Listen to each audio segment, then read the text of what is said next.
Hello and welcome back to free Excel tutorial videos. For today's video, I'm going to show you how you can take control of what your chart displays in Excel. Okay, we are going to use a combo box to take control over the data that we select in the chart.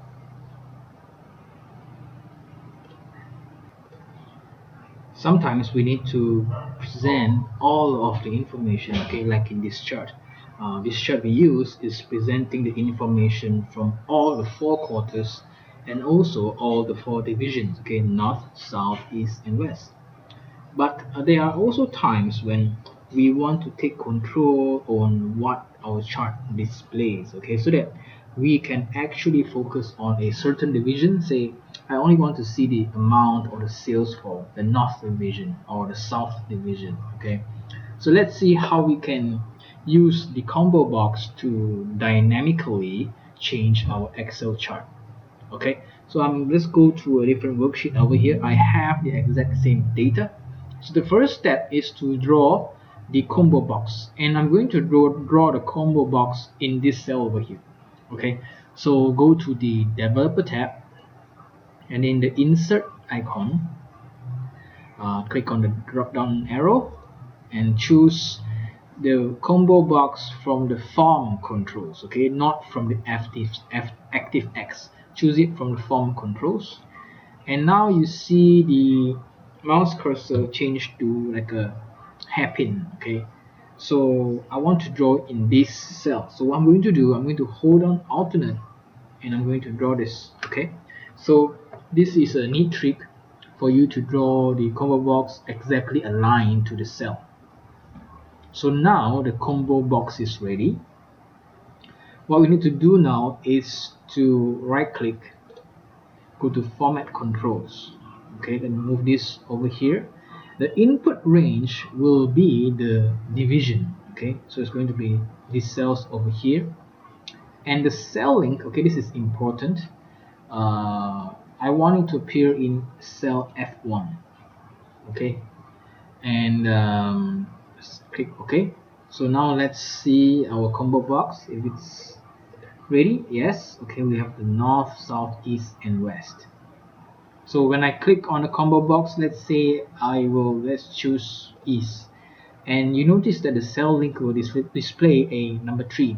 This is because from this array over here, or range, north is 1, south is 2, east is 3, west is 4. So if I choose north, the cell link is number 1, okay, because it's on the first row. Okay, now let's come over to this cell over here and let's use the index function so that we can populate the cells that we are going to chart.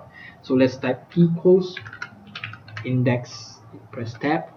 So there are two options with the index function. We are going to use the first approach. So the first argument is the array. So in this case, it's going to be our division. Okay, so I'm going to put a comma, and the second argument is the row number. Okay, for this it will be the cell link, and I want to make this a absolute reference because later I want to copy this to column B, C, D, and E. So quick way to do that is to use the keyboard shortcut F4. Okay, so now this argument is an absolute reference, and then for the third argument, it's an optional argument. So I'm just going to close the parenthesis and hit Control Enter. Okay, so now you see we have north over here.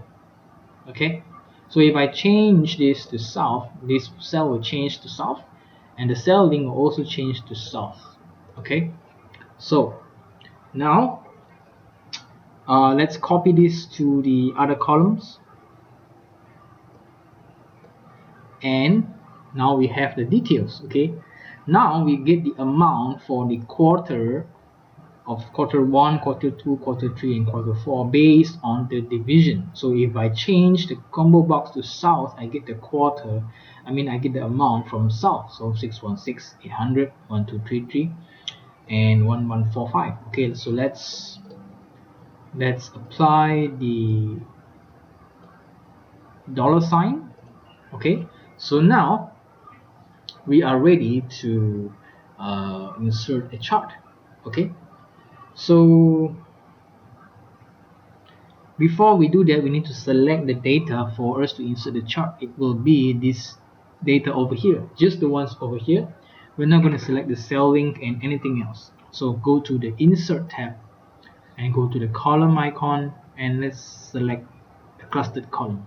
Okay, let me just move this over here, and we don't need this.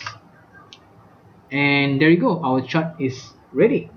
Okay, so let's test to see if our combo box works. Okay, so north, south, east, and west. Okay, so now we get the specific data displayed on our chart. Okay, if we compare it to our original chart, which is kind of overwhelming for our audience. Okay, say so we can use this kind of chart to focus on the data that we want to present. Okay, so that is how you can dynamically change Excel chart data in Microsoft Excel. So that's it for this video. I will see you in the next video.